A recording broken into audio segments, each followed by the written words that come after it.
Welcome, we are analyzing the book of Daniel, and in this video we'll be answering the question, when was Daniel written?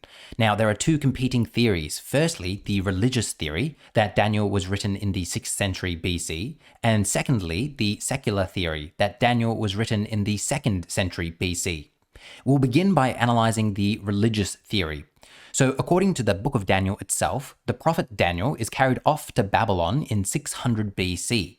Therefore, it is from this date that Daniel goes on to prophesy events which occurred 300 years in the future. For instance, Daniel will predict the coming of the Greek Empire and Alexander the Great, which occurred in 300 BC. In chapter 11 of Daniel, from verses 3 to 39, Daniel will give a series of minutely accurate prophecies.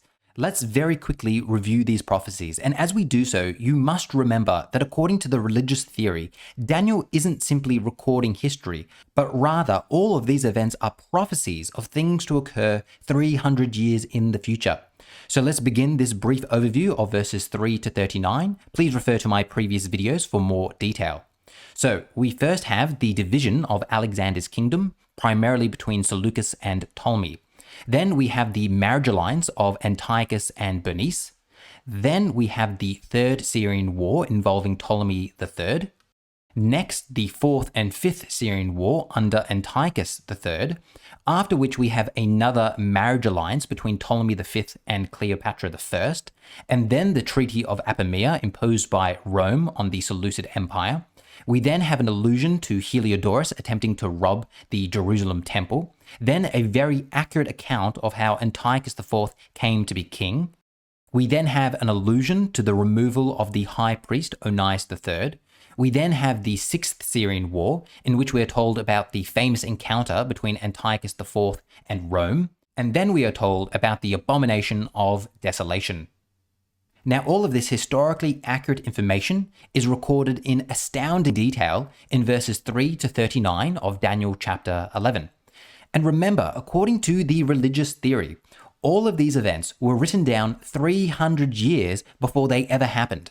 Therefore, if the religious theory is correct, then this is by far the most remarkable section of the entire Bible. As one religious scholar aptly notes, quote, "The accurate detail of Daniel 11, 1 to 35, corresponding so precisely to the tangled history of the period, is one of the most amazing passages in the Bible of detailed prophecy concerning the future, and demonstrates clearly the inspiration of Scripture as well as the divine revelation involved," end quote. Now, it's time to consider our alternative theory of when the book of Daniel was written, and that is the secular theory, which claims that Daniel was written in the 2nd century BC. Precisely in the year 165 BC, this would place Daniel here on our timeline. And as you can see, this places Daniel after the historically accurate descriptions of verses 3 to 39, which means that according to the secular theory, verses 3 to 39 are so accurate because they're written after the events. The author is living in the 2nd century BC, but is pretending to be living in the 6th century to make it seem like he's giving prophecy about future events. As Newsom writes in her commentary, quote, "These texts purport to be prophecies, but are clearly written after the occurrence of most of the events they prophesy." Newsom continues to write, "The historical detail of verses 3 to 39 are so precise and so generally accurate that scholars have cogently argued that the author must have had access to a chronicle of the history of Seleucid and Ptolemaic political and military interactions," end quote. My favorite description of the secular theory is actually found in a King James Study Bible, which reads, quote, "Secular critics hold that Daniel could not have made such accurate predictions. It must be a prophecy after the events. The author, the critics say, must have lived at the time of Antiochus Epiphanes, and probably wrote this to strengthen the faith of the Jews. But this argument was developed out of a theological bias that assumes true prophecy cannot take place. It also implies that the work was intentionally deceptive," end quote. So let's just pause here for a moment and determine whether, as this author writes, that the secular theory was developed out of a theological bias that assumes true prophecy cannot take place. Is this true?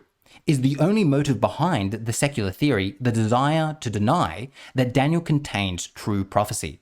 Well, I'm going to argue that the answer to that question is clearly no. And this will be obvious once we start reading past verse 39 of Daniel chapter 11. Because after verse 39, Daniel goes on to describe the 7th Syrian War and then the death of Antiochus in Israel. And interestingly, according to our outside history, neither of these events occurred. In fact, everything past verse 39, that being verses 40 to 45 of Daniel chapter 11, is all historically inaccurate. And hence, the secular theory claims that Daniel wrote in 165 BC because it explains why verses 3 to 39 are historically accurate, because Daniel accurately records past events. But then, for verses 40 to 45, Daniel inaccurately predicts future events. So hence, the secular theory simply doesn't derive out of this desire to deny that true prophecy exists, but rather appreciates both of these facts. The fact that verses 3 to 39 are historically accurate, but verses 40 to 45 are historically inaccurate. And therefore, they would argue that it only makes sense that Daniel wrote between these two sections. As one author writes, quote, Daniel 11, which is accurate through verses 39, and then diverges at verse 40, demonstrating that it was authored right after the events presented up to that point, end quote. Again, another scholar writes the following, quote, Daniel indeed describes as prophecies events that he knows to have occurred, but starting at 1140, he breaks with the historical past and attempts to foresee the future, though his prophecies do not come true, end quote.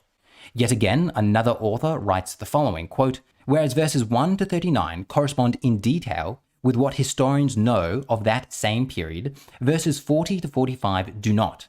If Daniel received detailed historical predictions in verses 1 to 39, why did he not enjoy the same degree of historical accuracy in verses 40 to 45?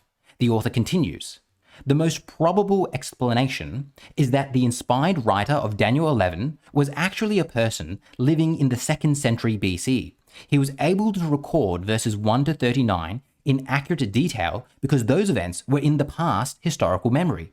The events of verses 40 to 45, however, still lay in the future, end quote.